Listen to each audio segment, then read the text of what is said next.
How's it going, speedsters? Welcome back to a brand new Flash Season 6 video, and today I've got a lot to talk about, and judging by the title that you guys have definitely seen by now, I mean that's why you clicked on the video, yeah, I've got a lot to talk about. Now don't worry everyone, I will visit the question of the title of this video later on in the video, but we've got a lot of other things to go over because TVLine actually had an interview with Grant Gustin where he revealed quite a few things, namely because of the illness. You guys know what I have to say. I don't know why I disclaim that every time, but there's always at least one person who asks why doesn't he call it by its name. Trust me, YouTube stuff. But yeah, Grant Gustin has revealed that The Flash will be ending this season on episode 19. Not 20, not 21, not 22, but episode 19 has been cut short. A lot of us have been predicting this. I mean, I've been maintaining this the whole time. It's not surprising. It does suck, especially with what I titled this video after. I do not know when I'm uploading this video, whether it's after episode 16, beforehand. Either way, this is relevant for quite a while because, yeah, I've got a lot of thoughts and I'm going to shut up now. Well, get on with it because we need to. But go ahead and like this video if you do go on to enjoy it, guys, and I really do encourage you to leave me your thoughts on each and everything I discuss in today's video because, well, there's a whole bunch of speculation that we can get into today. So as I said, Grant Gustin dropped quite a few bombs in this interview with TVLine to the extent of, I mean, is he even allowed to? But maybe, you know, I was thinking when reading this, maybe he just thought, like, since the fans aren't going to get the cliffhanger, the original cliffhanger to season 6, then maybe he may as well just say it. I don't know if he got the okay from Eric Wallace. I don't think it would actually matter too much at the end of the day, but either way, that's not what we're talking about. So I'm going to run through the series of questions that TVLine interviewed Grant Gustin about and his responses, give my opinion on them, but don't worry, towards the end, one of the final questions is talking about the episode count ending on episode 19 and of course the reverse Flash cliffhanger. So let's get straight into this with the first question that TVLine asked Grant Gustin, saying, when we last tuned in, Barry had the idea to use his daughter, Nora's journal, to help build a new speed force. Will that prove to be easier said than done? And Grant responded, for sure, Barry will have the speed gauge that Cisco and Caitlin developed to register how much energy he is using and make sure that he's not wasting his speed. But in the meantime, this artificial speed force isn't going to come together as quickly as we would like it to.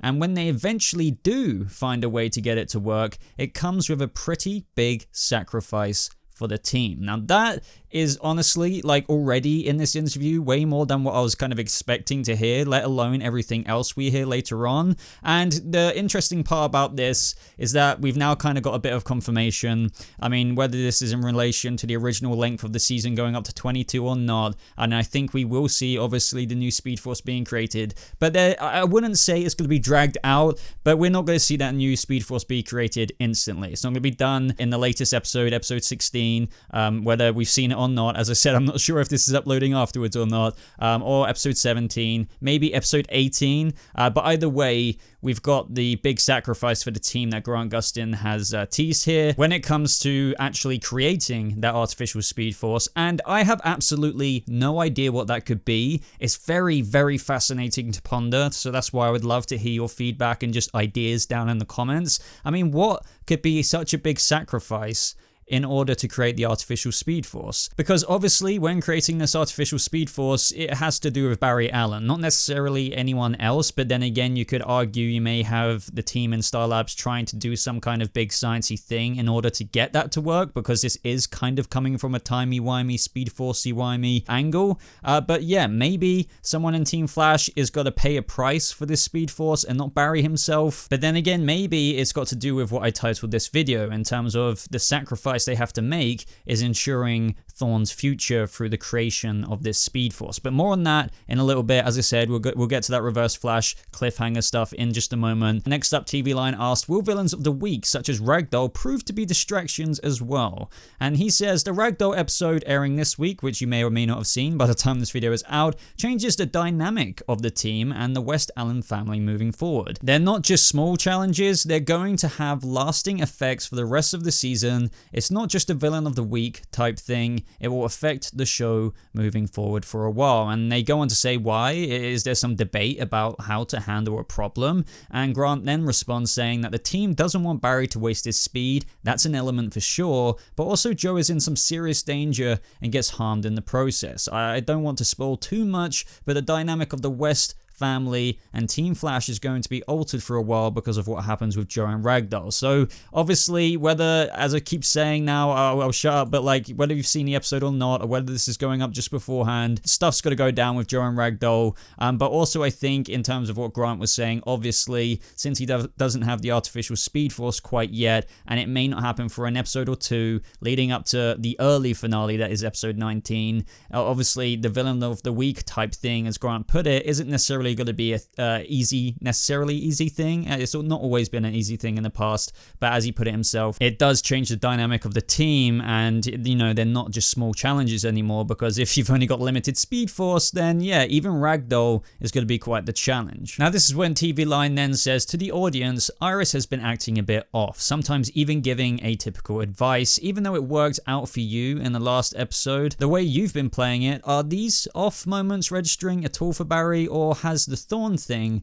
been distracting enough? Now this is when Grant then says, I think Barry has had enough distractions to not catch on as much as he should have sometimes. I'm sure viewers are screaming at Barry in certain moments like, how are you not realizing that something is off? But he will be the first team member outside of Wally to start picking up that something is wrong with Iris, and he starts to get suspicious. There's a breaking point where he looks back at the past few weeks and realizes this isn't Iris. So yeah, this is what I mean, like, you know, as predictable as that is, like, he's basically giving it away. Like, obviously he's got to find out. As I said, we know that's going to happen anyway. Maybe you're one of the fans, and I've seen this plenty, that, you know, surely Barry would recognize that it's not his own Iris. I think this is a good answer. I don't really have too much to say about it. Obviously, Iris is going to get exposed, and it's going to be quite an interesting reveal, and obviously he's going to be incredibly worried about where Iris is, and now that the season is ending early, that's just more of an interesting thing to think about, because how is this going to be addressed? Is it going to be in season 7, episode 1, 2, and 3, and also have those same questions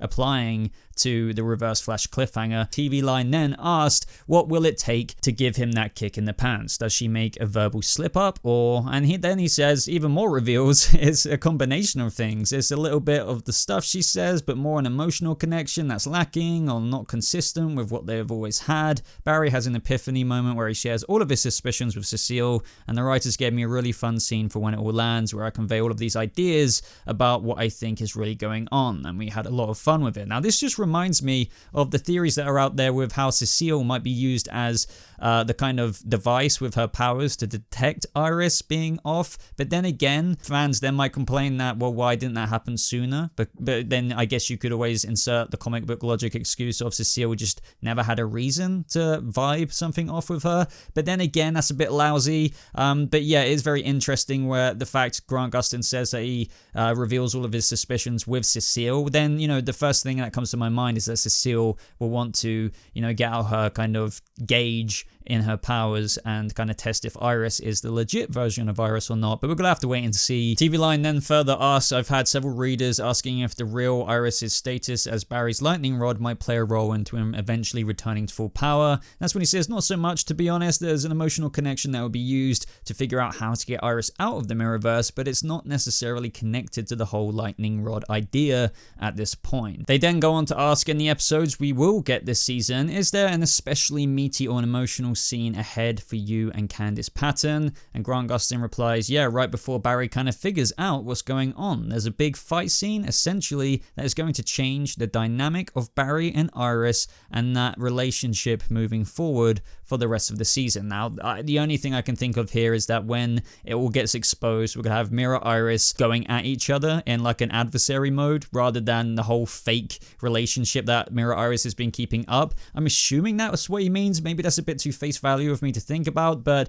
well, there wouldn't be any relationship between Barry and Iris in terms of the real Iris because, well, she's in the Mirrorverse, and as for the Mirrorverse Iris, well, once she's exposed, then yeah, well, Grant Gustin is surely talking about their dynamic being changed due to the fact that, well, Mirror Iris is going to be probably attacking the Flash. But ladies and gentlemen, we have finally reached the most meatiest question, and that is when TVLine asked Barry, what? Grant? And as far as Thawne, who is ostensibly crackling around out there somewhere, should we be afraid about what or whose form he next takes? Now, this is where Grant replied, guys, and I've got so many thoughts about this. There was going to be a big Thawne cliffhanger at the end of what this season would have been. Oh, man. But that's not going to be the cliffhanger we get. God damn it! Sorry, I'm trying to contain myself. Episode 619, Success is Assured, is going to end up being our finale, so we're going to have a different cliffhanger than originally planned, but the cliffhanger at the end of 619 does serve as a pretty good finale. So that's where the title of this video comes in. You may think it's clickbait, but honestly, it isn't. It's me generally thinking, well, does this mean that they originally planned for Thawne's whatever his new iteration to be? Where do you have really wacky, crazy ideas that he was going to come back as the Red Death or something like that? Or just the Reverse Flash? Was he going to be the villain of next season? And the reason why I'm saying that is because, well, if you're leaving off on a cliffhanger of Thawne in 622, then surely you're setting him up to be the next villain. Now, I can't guarantee that. They could have just left it on a cliffhanger where he wasn't going to be the next season's villain, but just somehow involved and like he was in the cliffhanger scene. But this is the way I have to read it. It's the way my mind's reading it, because the way Grant just words it there, saying there was going to be a big Thawne cliffhanger at the end of what is this season, or what it would have been, then that just spells out to me that they might have been looking at him being the next season's villain. Now, that doesn't mean that's still not going to happen, because you have to assume that they're going to pick up the remaining content of this season in 701, maybe 702, and maybe 703 is where potentially they might implement the original story of Thawne, and that's still fine. Technically, they could make it work. They could have that original intended cliffhanger for Thawne at the beginning of next season, thus springboarding and pumping season 7 into a very strong start. But then again, you know, they might scrap it, and I really, really, really hope they don't. We seriously don't know what's going to happen. Perhaps they really are just going to self-cannibalize content, the original content and story from the end of this season into next season. That's the best thing they can do in a kind of way. For example, if you guys watch Titans and you've seen season 1 and season 2, you will know that season 1 was supposed to get 13 episodes, but ended up getting 11, and they actually self-cannibalized 12 and 13 with Trigon to kind of, you know, edit around in season 2, episode 1. So maybe it'll be a similar thing. But yeah, this whole thing just has me insanely intrigued, because, well, as I keep saying, there was going to be a big Thawne cliffhanger at the end of what this season would have been, and that's not going to be the cliffhanger we get. And, you know, yeah, sure, he's going to say, but the cliffhanger at the end of 619 does serve as a pretty good finale, and maybe that's true, but, like, you know, it's not like I know what 619 was going to be.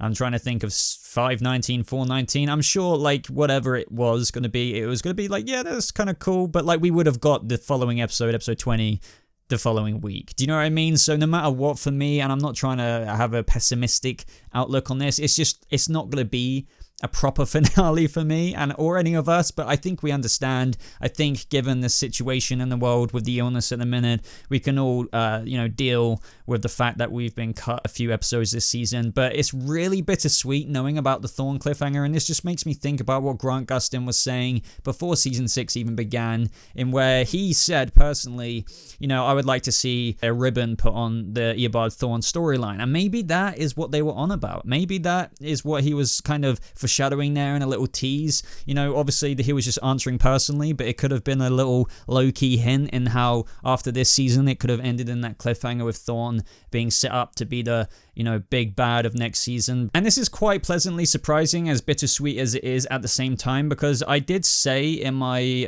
Reverse Flash episode review a few episodes back, as much as I didn't want him to be, in my opinion, somewhat wasted as such a big character in just a one-off episode, I did say at least they left it open-ended. Of course they would. It's Thawne, right? He was, as TVLine said, he's out crackling around there in the world. He is technically alive. The tachyons or whatever didn't dissipate, or whatever Cisco said. Barry even acknowledged in that episode, Cisco saying, you know, for when he comes back, we'll be ready. But little did I know or even expect that that would be the finale of this season. I really didn't expect that. I thought maybe it would be at the end of next season. I thought if you're going to bring back Thawne, bring him back as a main villain. You have to for your next play with the character of Eobard Thawne. So I assumed if we were going to get a season 8, and maybe that's the final season, then poetically use him to rival your season 1 villain and end the Flash's series story with the Reverse Flash, Barry Allen's kind of arch nemesis, right? It would have been perfect, but now this is even more interesting that they were planning to end that, you know, with a Thawne cliffhanger in season 6. So he already came back from his crackling around negative speed force stuff. So yeah,